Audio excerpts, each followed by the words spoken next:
Hello Bruins, and this is Mrs. Farouk, and I'm going to talk about DNA replication, and first review a little bit about DNA and then go into replication. So when does DNA replication occur and why would you need it? So if you remember about mitosis, the cell cycle, we talked about that there is interphase, and in interphase you have three phases: the G1 phase, S phase, G2 phase. So interphase is when the DNA gets copied, and particularly the S phase, and once it goes past the G2 phase, it goes into mitosis and cytokinesis. Now, just a quick review. DNA again stands for deoxyribonucleic acid. It's found in the nucleus and is packaged in a particular way. So here on the bottom you see DNA, and then DNA is wrapped around histones, and that's called nucleosome, and that's further looped and packaged into chromatin, and then chromatin is further condensed into chromosome. And when you have a copy of DNA, you have two sister chromatids that make up a chromosome, and then A is supposed to be what we call the centromere, and then B is our sister chromatids, and they're identical because they made a copy during the S phase, during the interphase. Now, just as a big old picture, DNA is what we know as hereditary material. It is instructions to make a protein. So DNA is found in the nucleus in eukaryotes, and from DNA, in order to make a protein, you gotta first write the recipe down in a molecule called mRNA, messenger RNA, and that process is called transcription. And then from mRNA to assemble that into a protein, that's called translation. And that goes out in the cytoplasm to the ribosome. And here's your mRNA that has instructions to make that protein. And here's your amino acids, and that is assembled according to the recipe on the mRNA. So that's what we call the central dogma of biology. And what we're going to talk about today is going from DNA to DNA, making a copy. So we need a copy when a cell divides. So if you remember, DNA is composed of many nucleotides put together. So here's one nucleotide. So a nucleotide has a phosphate group, a 5-carbon sugar, and 4 nitrogen bases. Now it can have, these are the two possible 5-carbon sugar. So if you are a RNA, you're going to have a sugar called ribose. And notice this has an oxygen where this one doesn't, and this is deoxyribose. And here's the 4. In DNA, you have cytosine and thymine, which are pyrimidine, and you have adenine and guanine, but you have uracil instead of thymine in RNA. So we describe the DNA structure as a double helix. And one key thing to remember is that when you add a nucleotide, you add a nucleotide to the 3-carbon to the phosphate group, and that's what's called a phosphodiester bond. And this is going to be important when we talk about replication. Now, in DNA replication, in a very simplified version, is you have your parental molecule of DNA, and they unzip, right, break those hydrogen bonds between the nitrogen bases, and you have the parental strand, which acts like a template, what they copy off, and then basically the nucleic acid is complementary to the bases. So if you have a thymine nucleotide will be added. If you have a cytosine, a guanine nucleotide will be added. And at the end, you'll have a copy of DNA with one with the parental strand and one new copy. So it's pretty simple. Again, the DNA molecule unzips, complementary nucleotide is added, and then you have your copy. Now, this is what's called a semi-conservative model. And to prove that it's a semi-conservative model, the other models were the conservative model, that you have the parental types, they unzip, and then they zip back together once they form the new strands. And then furthermore, you get the second generation. In the semi-conservative, the new replicated DNA has one parental type and one new strand, one parental new strand, and then they replicate and further that's what you get. In dispersive, you have the parental and the new nucleotides all dispersed within the molecule.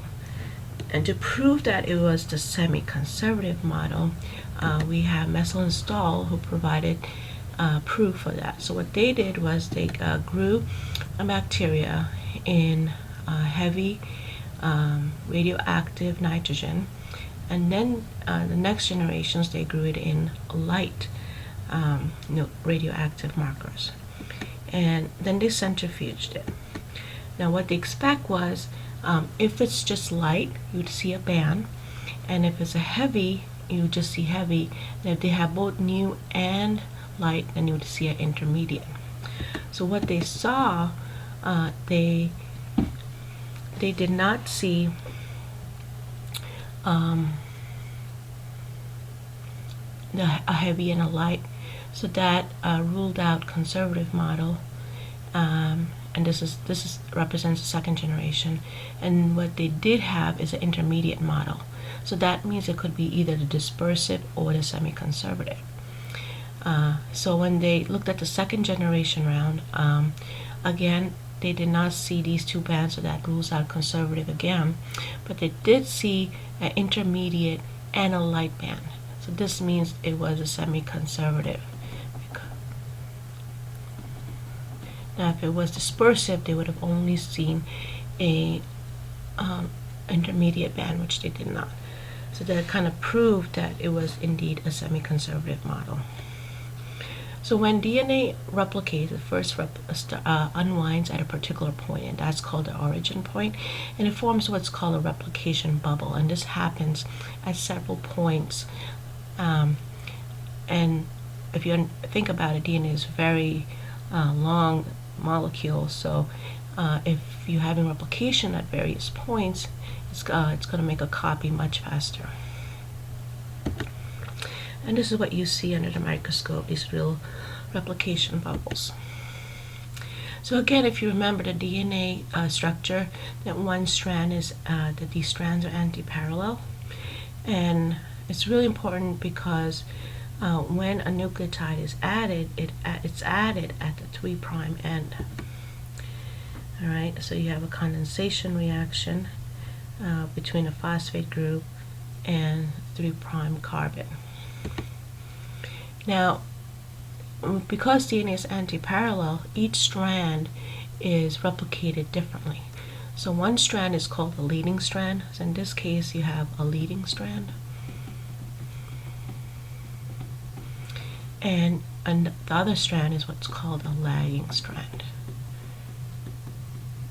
And when the DNA molecule unwinds, it forms this fork, and this is what we call a replication fork. Okay. So in the leading strand, the nucleotides are added continuously. In the lagging strand, it's added in fragments. Other players in replication is you have the builder, which I call it's the DNA polymerase, and that adds nucleotides, complementary nucleotides. You have an enzyme that unwinds, and that's your helicase. You have proteins that keep the fork open. You have a starter, which is a RNA primer, which is added by an enzyme called primase. And then you have another enzyme that links all these fragments called ligase. And these fragments also have a special name called Okazaki fragments.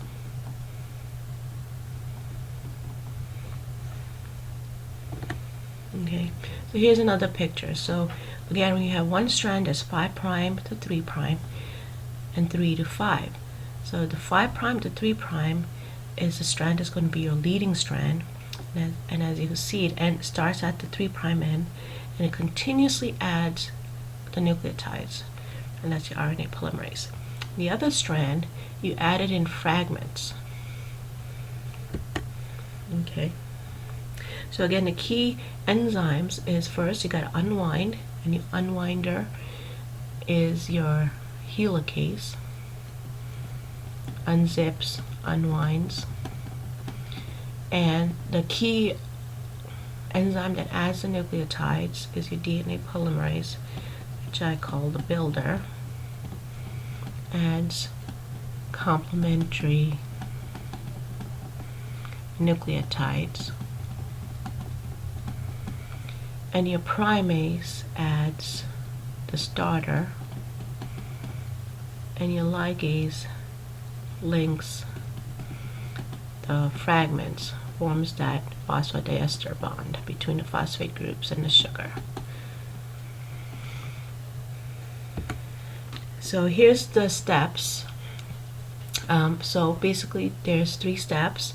Initiation, which means you add the starter, and this happens in both strands where you got to add a starter, and you add a RNA primer, just a few nucleotides of RNA, and that's added by an enzyme called primase.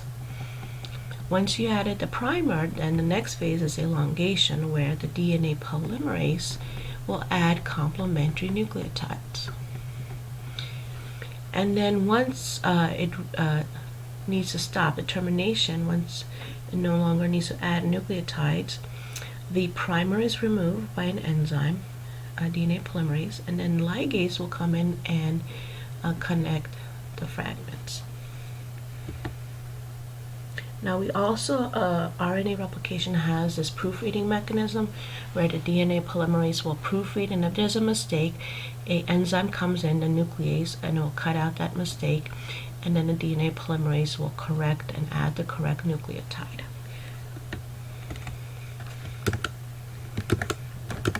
Let me show you this animation that will be a good review for replication. So here's an animation, like looking at the website at Harvard Graphics. And so first you have a replication fork. So you unwind by your helicase, and the replication fork consists of 2 strands. One strand is the leading strand, and the other strand is the lagging strand.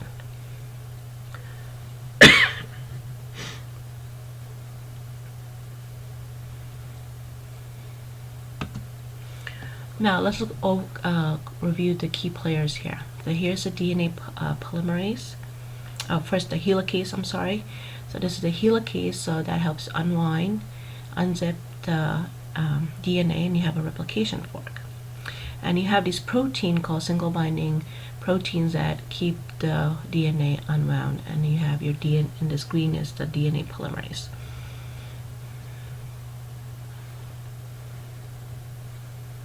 So in the lagging strand, the replication occurs in fragments. And so first you got to add your DNA primer, your RNA primer. And once you added the RNA primer, then the DNA polymerase comes in and adds the complementary nucleotides. Okay. And in the leading strand, the DNA polymerase adds continuously. And then you have to remove the primer, and then the DNA will add the missing nucleotides.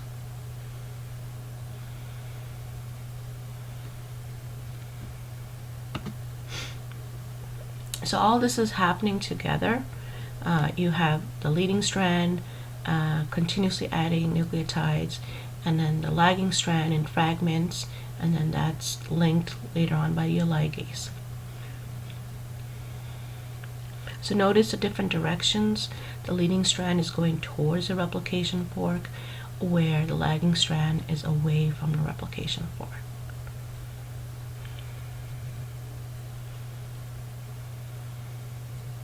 And then we sometimes call this a trombone model, because it looks like a trombone here. So here is, you have a lagging strand right here, and then here is your leading strand.